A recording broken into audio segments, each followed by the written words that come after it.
امروز اومدم داخل کال آف دیوتی بهتون یه چیز خیلی باحال بگم که مطمئنم تا الان نمیدونستش. پس لایک کن و بدون معطلی بریم برای آموزش. راسته قبل از اینکه بریم سر آموزش بچه چون من تازه این کانال زدم ممنون میشم که این کانال رو دنبال کنیم.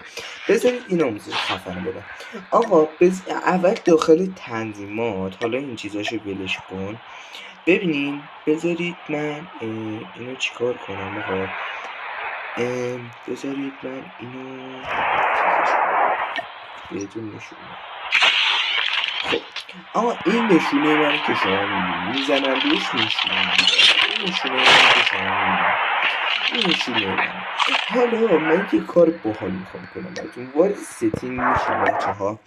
بعد داخل این قسمت حالا اد، درسته، اد میاید این گزینه آخر براش انتخاب میکنی. بعد که میای بیرون میبینی گزینه نشون گیری یه متن رفته، اصلا ناپدید شده. حالا کجا رفته؟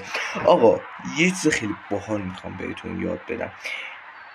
هر جای صفحه دوست داشتی، اصلا که پایین اینجا، اصلا هر جایی از صفحه دوست داشتی، وقتی گانت میگیری دسته دوبار بزن رو همون. نگاه کن، من بدون هیچی تونست نشونه بگیره. مثلا من دوتا میزنم رو خود این مثلا اینجا، اصلا اینجا، اینجا که قسمت تیرم بود. نگاه، اصلا لازم نیستش بچه ها، فقط دوتا بزنید نشونه رو میگیره. حالا اگرم خواستید به حالت عادی برگردونید میایید اینجا. حالا واسه من تپ تو ادزه که حالا نه این نبود، همون گزینه اول بودش. و مرسی که این ویدیو رو تا آخر دیدین. لایک و سابسکرایب فراموش نشه.